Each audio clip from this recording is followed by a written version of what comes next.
A new rule from the Biden administration goes into effect today that will allow retirement plan managers to consider a company's environmental, social, and governing positions, that's the ESG, when making investment decisions. Now, here's the problem. All right, here's the problem. It violates federal law. The law states that retirement plan assets should be used to bring a return to the individual, the one who wants to retire, not someone else's political agenda. Well, over 24 Republican state attorneys general have sued to stop this rule change, this unilateral rule change by the Biden administration, stating that a focus on ESG compromises the growth potential of investors' accounts. Joining me now to discuss this is Texas State Attorney General Ken Paxton. Ken, welcome back to Washington Watch. Hey, good to be back, Tony.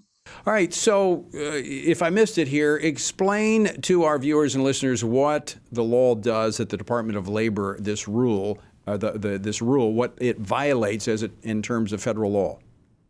So in 1974, Congress passed the Employee Retirement Income Security Act, ERISA, and it was designed to protect people who are investing their hard-earned money in these retirement funds. And these managers are required under that law to basically look at financial interest only and to make sure that they're maximizing their investors' value. And instead, you've got the Biden administration telling these fund managers, outside of any law that Congress passed, just making it up, just the opposite of what the law says. I think you stated that in your opening. Outside of what the law requires, they are saying, no, don't follow the law. Let's go ahead and just open this up. You can invest based on non-financial factors. This, to me, will make Americans poorer. And so instead of being called ESG, it should be called Make America Poor Act. So this is, let's just take Texas. You're the Attorney General of Texas. This is telling those who have money in retirement accounts, you're saying, hey, to those who are watching the funds, put this guy's interest in the back seat. In the front seat, what I want driving this is the woke agenda of corporate America. I mean, isn't that what this is?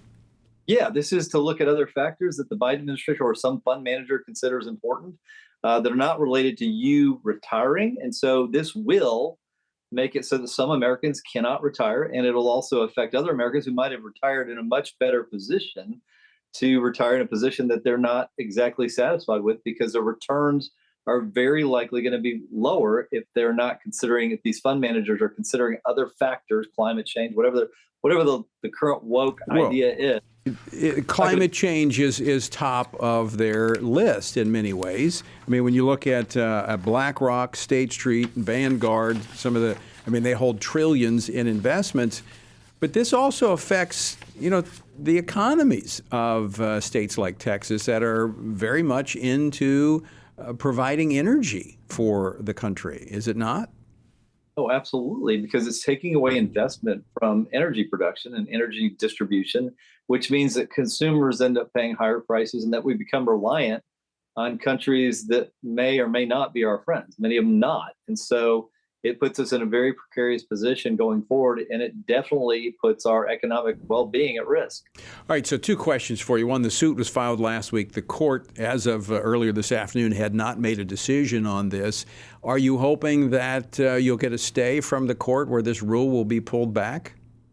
That's certainly our hope. We think it has devastating consequences. Once you start down this path, it's hard to undo some of the damage that's going to occur to literally 100 million people or more are going to be negatively impacted, and it's starting today. So we would love to get a stay and then ultimately some type of injunction until we have a chance to argue the merits of the case, which are pretty simple. There's nothing in federal law that authorizes this. Exactly the opposite. Federal law says you can't do this.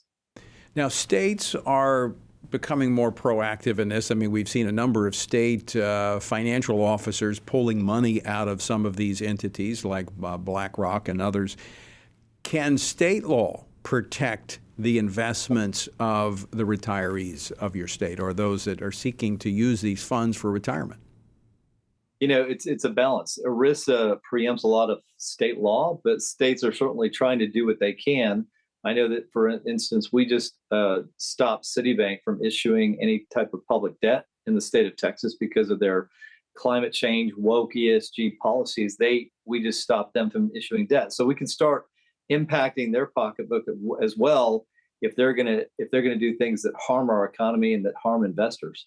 Well, I love that. It's about time, and we're seeing this more and more, that Republicans, conservatives are taking on big business. For years, we were walking the same path. Smaller government, less regulation. It's good for all of us. But now that they've bought into the left's social agenda, their environmental agenda, they're hurting the economy. They are hurting just average Americans. And so I think it's time for the Republicans to roll up their sleeves and say, you know what? Not anymore.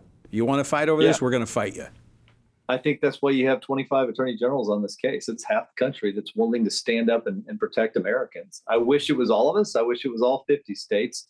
The reality is that's just not the leaning of the Democratic Party, but it is apparently the leaning of the Republican Party, and that's why I think every Republican AG just about is involved in this case. All right, we're going to be watching this closely. As soon as we get something from that court, we'll get back to you. Attorney General Ken Paxton, thanks so much for joining us today.